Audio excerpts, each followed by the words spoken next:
Of energy bandgap for us PN junction diode.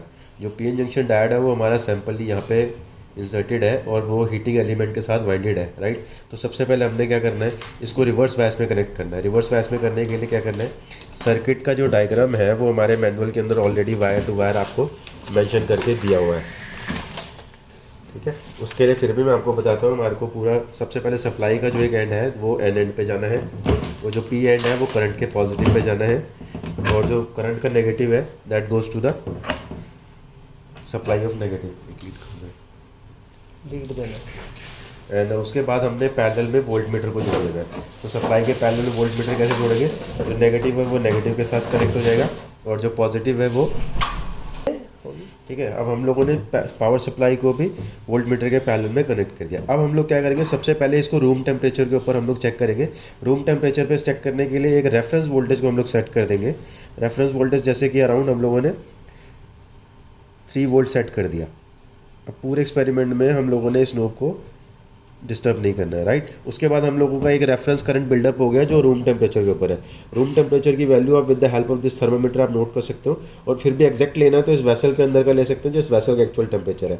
तो अभी हम लोगों ने हीटिंग एलिमेंट ऑन नहीं किया है। जो रेफरेंस आपका टेम्परेचर आ रहा है दैट इज 28 डिग्री और पर्टिकुलर वोल्टेज 3 वोल्ट है, और जो करंट आ रहा है वो 2.8 माइक्रो एम्पेयर आ रहा है। अब उसके बाद हम लोगों ने क्या करना है, हीटर एलिमेंट ऑन करना है और इस नोब को मैक्सिमम से थोड़ा सा कम रखना है।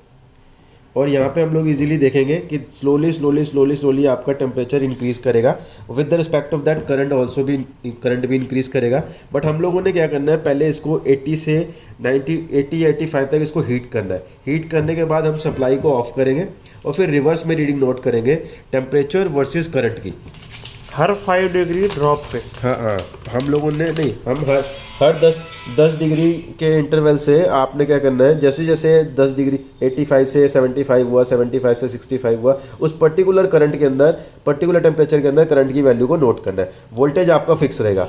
उसके बाद हम लोग क्या करेंगे, जो आपका करंट आपने नोट किया है उसको आपने क्या करना है, लॉग एस लेना है। इस टेम्परेचर का लॉग एस लेना है, और जो टेम्परेचर था उसको आपने केल्विन में कन्वर्ट करके उसको 1/T बना देना है। फिर ग्राफ प्लॉट हो जाएगा करंट वर्सेस टेम्परेचर के रिस्पेक्ट में। जो भी ग्राफ आएगा उससे आपकी एक स्लोप डिटरमाइन होगी। उस स्लोप की वैल्यू को आपने 5.036 के साथ डिवाइड कर देना है, जो बोल्ट्जमैन कांस्टेंट के रिस्पेक्ट में आता है। इससे आपकी सेमीकंडक्टर की वैल्यू निकल के आ जाएगी। वो आपकी जो लाई करती है वो 0.52 से लेके 0.59 के बीच में लाई करनी चाहिए। That's it, thank you.